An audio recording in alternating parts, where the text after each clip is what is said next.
नमस्कार साथियों, इस वीडियो में हम लोग महत्वपूर्ण जो है बिल्कुल जीके जीएस जो है कवर करेंगे और प्रैक्टिस सेट नंबर जो है बिल्कुल 4 है। रेलवे ग्रुप डी के लिए बिल्कुल प्रैक्टिस सेट बिल्कुल चल रही है। प्रैक्टिस सेट पर हम लोग कवर करेंगे with previous question GK GS. तो जो लोग पहली बार आए हैं उनसे निवेदन रहेगा कि वीडियो पर थोड़ा सा रुकिएगा, समय दीजिएगा और वीडियो को एक बार कंप्लीट जरूर देखिएगा, जिससे आपको बिल्कुल अनुमान लग जाएगा कि हाँ वीडियो कितना इंपॉर्टेंट जो है डेली बेसिस पे जो है कवर हो रहे हैं। रात को 8 बजे बिल्कुल बहुत ही इंपॉर्टेंट पूछे गए प्रश्न हम लोग क्या है बिल्कुल प्रैक्टिस सेट यहाँ पे कवर कर रहे हैं। एग्जाम डेट की बात कर लेते हैं तो 3 अगस्त तक बिल्कुल जो है एग्जाम डेट बिल्कुल आपके सामने जो है आ चुकी है। बिल्कुल बने हुए रहेंगे, वीडियो को एक बार कंप्लीट जरूर देखेंगे। देखिए, पहला प्रश्न पूछा गया कि जीवन में जो है जिन 5 बंधनों को जैन धर्म के लोगों द्वारा पालन करना होता है, उनमें से अपरिग्रह का क्या अर्थ होता है। देखिए, इसी प्रकार के प्रश्न पेपर में बनते हैं और आप लोग इजी प्रश्न अगर पढ़ के जाएंगे तो पता है एग्जामिनर को कि हाँ ये सभी पढ़े हैं, तो ऐसे प्रश्न नहीं बनते हैं। और ये जो प्रश्न कराए जा रहे हैं सभी पूछे गए। देखिए 2022 में पूछा गया है, तो इसका जो राइट अर्थ है अपरिग्रहण का हम लोग बात करेंगे तो राइट अर्थ होता है कि वस्तुओं या धन का जो है संचय ना करना, ये इसका मतलब हो जाता है। तो सी आप राइट करेंगे। देखिए, महत्वपूर्ण बिंदु भी देखेंगे हम लोग। तो कह रहा है कि अपरिग्रहण का शाब्दिक अर्थ होता है गैर अविग्रहण, जिसका मतलब है धन या वस्तुओं को इकट्ठा ना करना। साथ ही ध्यान रखेंगे जैन धर्म में 5 जो है महाव्रत हैं, जिसमें सत्य, अहिंसा, अस्ति, अपरिग्रह और ब्रह्मचर्य। तो ये 5 जो है महाव्रत भी ध्यान रखेंगे, प्रश्न इनसे भी बनते हैं। साथ ही ध्यान रखेंगे पहले जो 4 महाव्रत है ये पार्श्वनाथ द्वारा क्या है जोड़े गए थे, जबकि जो 5वां है यानी कि ब्रह्मचर्य है वो क्या है तो महावीर स्वामी ने जोड़ा था। तो ये फैक्ट भी आप ध्यान रखेंगे, फैक्ट भी बहुत ही इंपॉर्टेंट रहेंगे। चलिए सेकंड नंबर की बात करेंगे तो जैन धर्म के वास्तविक संस्थापक के रूप में किसे जाना जाता है। बिल्कुल पूछा गया, 2022 में ही पूछा गया है फर्स्ट शिफ्ट में। तो जैन धर्म के वास्तविक संस्थापक की हम लोग बात करेंगे तो यह जो है महावीर स्वामी को माना जाता है। तो सी ऑप्शन आप राइट करेंगे। देखिए, इनके बारे में बात करेंगे तो जैन धर्म के जो पहले तीर्थकर हैं और संस्थापक है ये ऋषभ देव है, जिन्हें आदिनाथ भी कहा जाता है। साथ ही ध्यान रखेंगे 24वें अगर हम तीर्थकर की बात करेंगे तो महावीर स्वामी हैं और जैन धर्म का वास्तविक संस्थापक इन्हीं को यानी कि महावीर स्वामी को ही माना गया है। साथ ही ध्यान रखेंगे पार्श्वनाथ जैन धर्म के जो है 23वें तीर्थकर थे। बिल्कुल 23वें तीर्थकर कौन थे तो पार्श्वनाथ, पार्श्व जो है नाथ थे। तो ये आपको पता होना चाहिए। चलिए अगला प्रश्न यहाँ पे है कि अजंता और एलोरा की गुफाएं किस धर्म की वास्तुकला और मूर्तिकला के उत्तम उदाहरण है। अजंता और एलोरा की गुफाएं, बिल्कुल ये भी पूछा गया है, 2018 में पूछा गया प्रश्न है। तो अजंता और एलोरा की बात करेंगे तो यह जो है किसका एग्जाम्पल हो जाते हैं, उदाहरण हो जाते हैं तो बौद्ध धर्म के जो है बिल्कुल वास्तुकला और मूर्तिकला के उत्तम उदाहरण हैं। देखिए, इसके बारे में बात करेंगे तो ये गुफाएं जो है बौद्ध धर्म की सबसे जो है पहली वास्तुकला, चित्रकला और मूर्तिकला के उदाहरणों में से एक है। और यह जो है महाराष्ट्र की संभाजीनगर, जिसका पूर्व नाम जो है पहले औरंगाबाद था, इसमें क्या है बिल्कुल स्थित है। तो ये आप ध्यान रखेंगे। फिर से यहाँ पे आपको क्लियर कर दें कि डेली करंट अफेयर यहाँ पे जो चल रही है तो एक प्रकार से सीरीज चल रही है। इसमें हम लोग पहले जीके जीएस, फिर जो है हम लोग साइंस की प्रैक्टिस सेट कवर करेंगे, फिर जो है करंट अफेयर के, फिर वापस हम लोग जीके जीएस, फिर जो है साइंस और फिर करंट अफेयर है। तो इस प्रकार से सीरीज चल रही है डेली प्रैक्टिस सेट का। तो बिल्कुल निवेदन रहेगा जो लोग भी पहली बार आए हैं थोड़ा सा यहाँ पे आप 3 क्वेश्चन कवर किए तो बिल्कुल आपको आइडिया लग गया होगा कि हाँ वीडियो जो है कितना इंपॉर्टेंट डेली जो है कवर किए जा रहे हैं। डेली जो है रात 8 बजे। तो बिल्कुल सब्सक्राइब करिएगा, बिल्कुल फ्री है। और साथ में सेशन को शेयर वगैरह भी, लाइक वगैरह भी करते रहिएगा। चलिए 4 की बात करेंगे तो बौद्ध धर्म के संस्थापक महात्मा बुद्ध का जन्म कहाँ हुआ था। देखिए, महात्मा बुद्ध के अगर हम जन्म की बात करेंगे तो बोध गया में हुआ था। बिल्कुल सी हो जाएगा। और ये भी देखिए 2022 में पूछा गया प्रश्न है। देखिए, इनके बारे में बात करेंगे तो महात्मा बुद्ध का जो जन्म है 563 जो है बीसी में कपिल वस्तु के लुम्बिनी ग्राम, जो कि नेपाल में है प्रेजेंट टाइम में, यहाँ पे जो है हुआ था। वहीं अगर उनकी मृत्यु की बात करेंगे तो 483 बीसी में जो है बिल्कुल हुई थी। अगले प्रश्न की बात करेंगे तो प्रसिद्ध खजुराहो के मंदिरों का निर्माण किस राजवंश द्वारा करवाया गया था। तो इसका जो निर्माण है ये करवाया गया चंदेल जो है राजवंश के द्वारा। बिल्कुल बी आप यहाँ पे राइट करेंगे, बिल्कुल पूछा गया प्रश्न है। देखिए, महत्वपूर्ण पॉइंट भी ध्यान रखेंगे, खजुराहो जो मंदिरों का निर्माण है चंदेल राजवंश के शासकों द्वारा 10वीं और 12वीं जो है शताब्दी के मध्य किया गया था। साथ ही ध्यान रखेंगे चंदेल जो चंदेल राजवंश है, इसके संस्थापक जो है नन्नुक थे। कौन थे? तो बिल्कुल नन्नुक थे, तो ये आपको पता रखना है। साथ ही ये मंदिर जो है मध्य प्रदेश के छतरपुर जिले में स्थित हैं और शैव वैष्णव तथा जैन धर्मों को जो है समर्पित हैं। कौन से? बिल्कुल खजुराहो मंदिर। अगला प्रश्न क्या पूछा जा रहा है कि भारतीय संविधान के किस अनुच्छेद के तहत राष्ट्रीय ध्वज फहराना नागरिकों का अधिकार हो जाता है? और बिल्कुल 2018 में पूछा गया है, 2/11/2018 के शिफ्ट फर्स्ट में। तो नागरिकों का अधिकार है ध्वज को फहराना, और ये जो है आर्टिकल कहता है 21। कौन कहता है? बिल्कुल आर्टिकल जो है, सॉरी 21 रहेगा, हम यहाँ पे लगा रहे हैं। चलिए यहाँ पे थोड़ा सा जो है देख लेते हैं। हाँ बिल्कुल, यहाँ पे जो है कौन सा रहेगा? बिल्कुल 19 ही रहेगा, सॉरी 19, क्योंकि आर्टिकल जो 19 है ये राइट टू लाइफ की बात करता है। क्या करता है? राइट टू लाइफ की बात करता है। आर्टिकल 21 की बात करेंगे, और आर्टिकल जो 19 है ये बिल्कुल कहता है कि हम जो है ध्वज को फहरा सकते हैं। ऐसे थोड़ा सा डिटेल देख लेते हैं इसके बारे में। तो कह रहा है कि अनुच्छेद 19(1) क या फिर 19(1)(a) की बात करेंगे। इसके तहत राष्ट्रीय ध्वज फहराना एक जो है मौलिक जो है अधिकार माना गया है।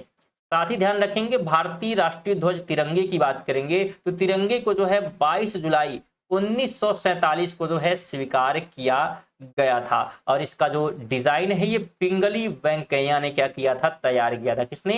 पिंगली वेंकैया ने। तो ये आपको पता होना चाहिए। अगले प्रश्न की बात करेंगे तो भारतीय संविधान में संशोधन की प्रक्रिया किस देश के संविधान से ली गई है? तो जो संशोधन की प्रक्रिया है संविधान में बात करेंगे तो यह जो है लिया गया है बिल्कुल दक्षिण अफ्रीका से। तो बी ऑप्शन यहाँ पे आप राइट करेंगे। बिल्कुल सभी जो है प्रीवियस क्वेश्चन हम लोग यहाँ पे कवर कर रहे हैं जो कि इंपॉर्टेंट हो सकते हैं एग्जाम के लिए। बिल्कुल चलिए इंपॉर्टेंट पॉइंट भी देख लेते हैं। तो संविधान संशोधन की प्रक्रिया दक्षिण अफ्रीका से ली गई है, और यह जो है अनुच्छेद 368 में क्या है? बिल्कुल वर्णित है। ध्यान रखेंगे बिल्कुल अनुच्छेद 368 के तहत संसद जो है संविधान में संशोधन कर सकती है। कौन कर सकता है? संसद कर सकती है, आर्टिकल 368 के तहत। नेक्स्ट क्वेश्चन बिल्कुल पूछा गया था 2022 में। कह रहा है कि किस संविधान संशोधन को लघु संविधान के नाम से बिल्कुल जाना जाता है? मिनी कॉन्स्टिट्यूशन कहा गया है इस संशोधन को। तो वो संशोधन था 42वां। बिल्कुल कौन सा? 42वां जो है संशोधन हुआ था यहाँ पे। सॉरी स्टूडेंट, चलिए बी यहाँ पे बिल्कुल आप राइट करेंगे। इंपॉर्टेंट पॉइंट भी देख लेते हैं। तो 42वां जो संविधान संशोधन हुआ अधिनियम, ठीक है, उसको जो है सबसे बड़ा संशोधन होने के कारण जो है बिल्कुल लघु संविधान कहा जाता है। इसके द्वारा जो है उद्देशिका में पंथ निरपेक्ष, समाजवाद और अखंडता जैसे शब्द जो है जोड़े गए थे, और इसी संशोधन के माध्यम से भाग 4A मौलिक कर्तव्य भी जोड़ा गया था। अच्छा कब जोड़ा गया था? डेट नहीं मेंशन हो पाया, तो ध्यान रखिएगा 1976 में ये संशोधन जो है किया गया था। अब यहाँ पे एक और डेट साथ में आपको ध्यान रखना है कि 1975 में जो है भारत में इमरजेंसी घोषित की गई थी, और ये जो है 1977 तक था बिल्कुल इमरजेंसी का समय। ये जो है बिल्कुल घोषित किया गया था। इंदिरा गांधी उस समय बिल्कुल पीएम थी। पीएम कौन था? बिल्कुल इंदिरा गांधी थी, इन्हीं का शासनकाल था। और राष्ट्रपति की बात कर लेते, प्रेसिडेंट की बात करते हैं तो ऐसे करके नाम है, ठीक है, फखरुद्दीन, सॉरी हाँ बिल्कुल, चलिए फखरुद्दीन नाम है, फखरुद्दीन अली अहमद, ठीक है, अली अहमद। तो ये जो है क्या है नाम था प्रेसिडेंट का, जो कि उस समय क्या है लागू करने, क्योंकि अधिकार जो है इमरजेंसी घोषित करने का इन्हीं के पास है, जिसमें क्या है सभी राइट्स छीन लिए गए, और छीनने के बाद ही क्या है तो ये जो है संविधान में संशोधन किया गया। देखिए 1975 में इमरजेंसी हुआ, 77 तक था, लेकिन बीच में ही संशोधन किया गया, संविधान को बदल दिया गया था, ठीक है। और इसीलिए 25 जो है जून को ध्यान रखेंगे, ठीक है, 25 जून को क्या मनाया जाता है? तो 25 जून को इमरजेंसी डे के रूप में बिल्कुल मनाया जाता है। तो ये डेट भी आप ध्यान रखेंगे। चलिए 9 की बात कर लेते हैं। तो भारतीय संविधान का कौन सा भाग नागरिकता से संबंधित है? बिल्कुल नागरिकता से जो है जुड़ा हुआ है, कौन सा? तो इसमें ऑप्शन नंबर बी हो जाएगा, भाग सेकंड हो जाएगा। बिल्कुल पूछा गया 2022 के शिफ्ट में प्रश्न है। देखिए इसके बारे में बात करेंगे तो संविधान के भाग सेकंड में अनुच्छेद 5 से लेकर 11 तक जो है नागरिकता का उल्लेख है। और भारत में नागरिकता जो है 5 प्रकार से प्राप्त जो है की जा सकती है और 3 प्रकार से समाप्त हो सकती है। तो ये फैक्ट आप ध्यान रखेंगे और बिल्कुल सभी से निवेदन रहेगा सेशन को बिल्कुल शेयर करते रहेंगे, लाइक करते रहेंगे और नए लोग सब्सक्राइब भी करते रहेंगे। चलिए आगे बात करते हैं। तो ग्लोब पर जो है 23.5 डिग्री उत्तर अक्षांश रेखा को क्या कहा जाता है? बिल्कुल देखिए ये हमारा हो गया इक्वेटर, ये बात हो रही है इधर उत्तर वाले पे। तो उत्तर वाले पे बिल्कुल ये ऊपर की जो है रेखा है, नीचे भी सेम इसी पर रेखा है, लेकिन हमसे ऊपर वाला पूछा गया तो उसका नाम क्या है? तो नाम बिल्कुल क्या हो जाता है? तो नाम हो जाता है कर्क रेखा। क्या होता है? बिल्कुल कर्क रेखा। तो सी आप राइट करेंगे, बिल्कुल 2022 में ये भी पूछा गया है। देखिए इसके बारे में बात कर लेते हैं। तो 23.5 डिग्री उत्तर वाला अक्षांश यानी ऊपर वाला है उसे कर्क रेखा कहा गया है। वहीं जो 30.5 डिग्री दक्षिण वाला है उसे जो है मकर रेखा कहा गया है। बिल्कुल क्या? मकर रेखा। और अगर हम बात करें 0 डिग्री अक्षांश रेखा को तो इसे जो है विषुवत रेखा या भूमध्य रेखा के रूप में बिल्कुल जाना जाता है, जो पृथ्वी को 2 जो है बराबर भागों में बांटती है। और ये जो कर्क रेखा है ये इंडिया को, बिल्कुल भारत को जो है क्या करती है?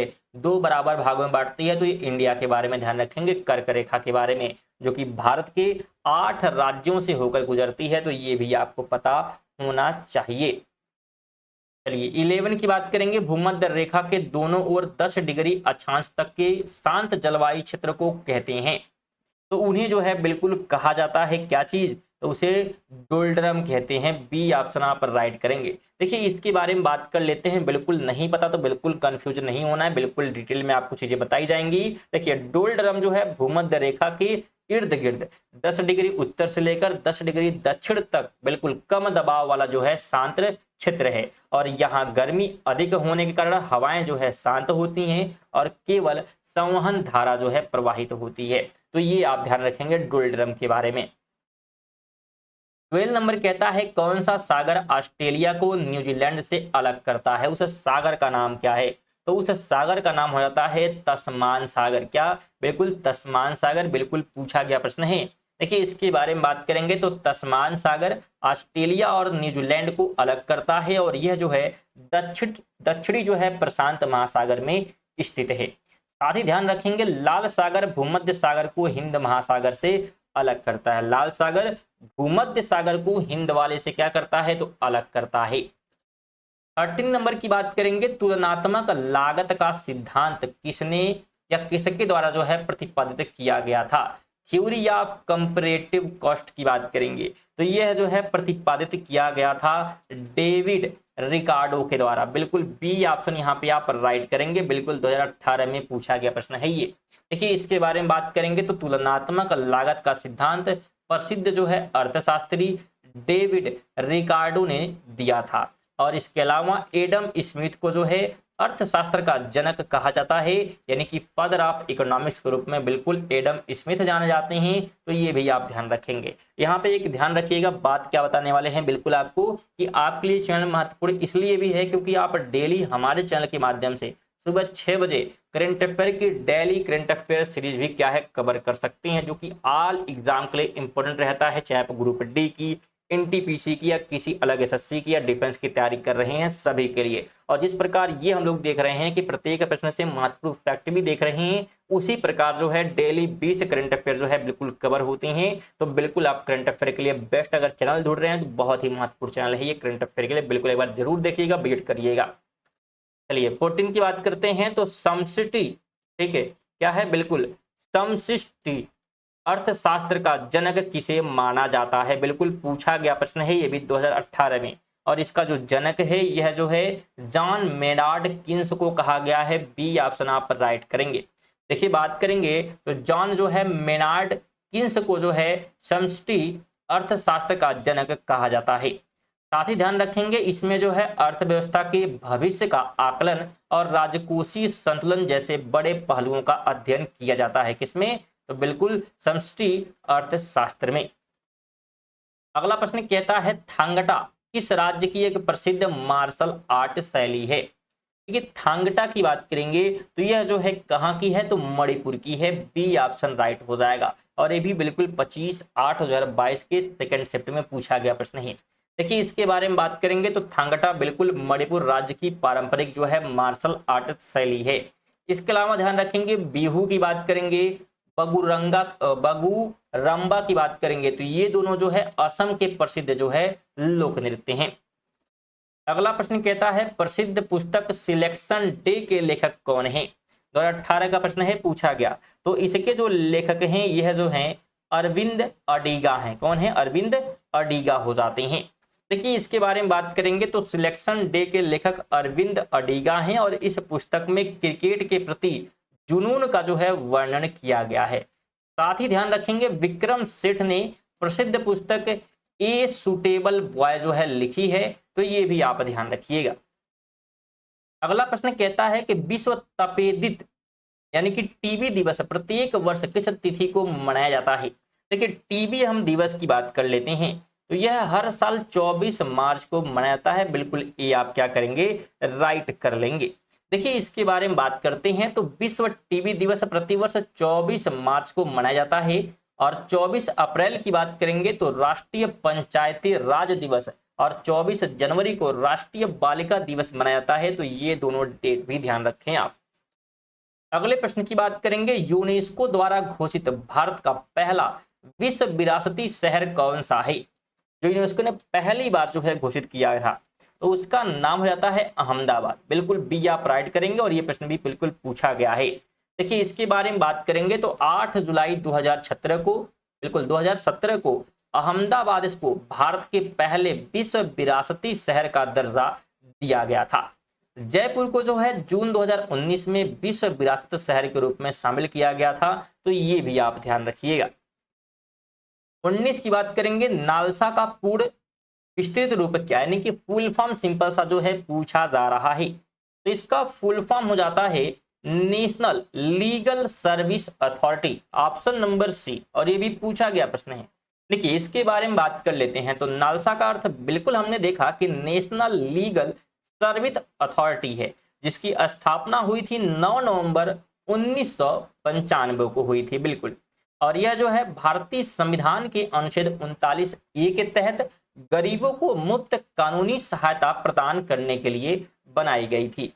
फ्रेंड अगर आप इन प्रश्नों का PDF प्राप्त करना चाहते हैं तो PDF भी आप ले सकते हैं टेलीग्राम से या बिल्कुल व्हाट्सएप चैनल से। तो लिंक डिस्क्रिप्शन में दोनों का दे दिया गया है, जाकर आप जुड़ सकते हैं व्हाट्सएप पे, क्योंकि संख्या बहुत अभी कम है, न्यू जो है बनाया गया है तो संख्या कम हो सकती है। टेलीग्राम पे जो है जाकर बिल्कुल जुड़ेंगे, वहां पे आपको PDF मिल जाएगी।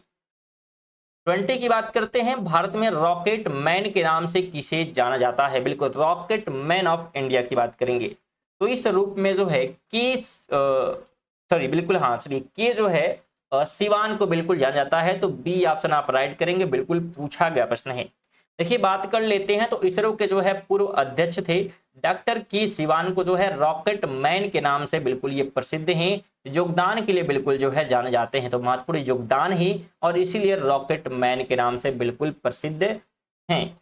इसके अलावा ध्यान रखेंगे अगर हम इसरो की स्थापना की बात करेंगे तो 15 अगस्त 1969 को इसकी स्थापना हुई थी और इसका मुख्यालय है बेंगलुरु में। तो ये हमारे 20 जो है आज के महत्वपूर्ण जीके जीएस के प्रैक्टिस सेट थे। बिल्कुल वीडियो कैसी लगी है सभी से रहेगा कमेंट करके जाएंगे और बिल्कुल जो लोग अभी तक कंजूसी किए हैं लाइक और शेयर में तो उनके निवेदन रहेगा बिल्कुल कि बिल्कुल यहाँ पे कोई पैसा लगता नहीं है, आपके लिए बेहतरीन कंटेंट तैयार किए जाते हैं। तो बिल्कुल लाइक और शेयर कर सकते हैं। सब्सक्राइब का बटन भी आपके सामने दिख रहा होगा, बस आपको बेल आइकन को दबा देना है। इसको दबाने के बाद जिससे आपको नोटिफिकेशन रेगुलर मिलेगी कितना इंपॉर्टेंट है। तो आज जीके हो गया, कल साइंस हम लोग कवर करेंगे और उसके नेक्स्ट डे फिर करंट अफेयर हम लोग कवर करेंगे। तो बिल्कुल बने रहेंगे आप, बेहतरीन तैयारी आपकी यहाँ पे पूरी 45 नंबर की ग्रुप डी की होने वाली है। चलिए मिलते हैं अगली वीडियो में, तक के लिए जय हिंद, वंदे मातरम।